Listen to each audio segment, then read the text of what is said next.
Armstrong, part of T Productions, and today I'm going to introduce to you the basic UI of Microsoft Word 2019. Some of you may know this application through Office 365, but today we are going to go over the basics of the Word application. We are not going to be going over the Word Lite application that is used on the Office 365 website, but that will be in a future episode. One of the first things you'll notice when you open up Microsoft Word is the Home tab. In Microsoft Word 19, individual actions are separated into tabs, like the Home tab, which is your general text and formatting, Insert tab if you want to insert an item, a Draw tab if you wish to draw an item within Word, a Design tab if you wish to change some of the more basic layouts of the document you have, a Layout, so if you want to do something like, say, split this into 2 columns, like this, you can do that. In References, you can actually create APA, MLA, and Chicago type references within your document to help you sort out your references and have a correctly formatted paper. In Mailings, if you wish to do a mail merge, this is the tab you would use in order to do a mail merge. In the Review tab, you can do stuff like spell check.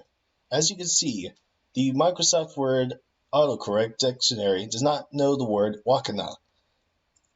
So if we go to check document, it will give up 35 spelling errors, mainly because it does not know the word wakana, because it has apparently never seen a Marvel movie in its entire life.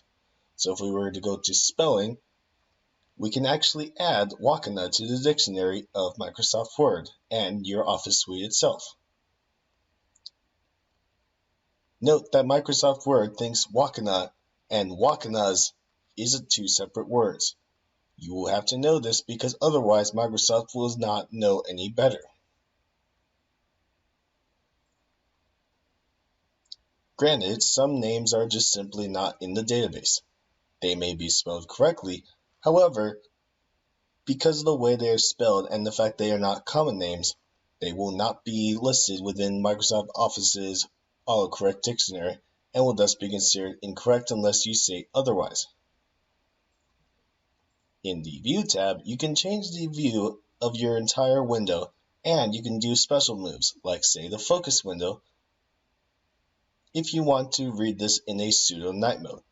Microsoft hopes to actually implement a night mode for real, however that will not happen until a few months later. As of this video recording, this is the closest you will get to a night mode within Microsoft Office. In the Help form, if you do not know how to press F1, if you press F1, you will get dictated to the Help tab on your right. The Help tab can help you out in a pinch if you need to. Overall, this is the basic UI for Microsoft Office. Keep coming to later videos in which we describe some of the more intricate pieces of Microsoft Word and how to use them.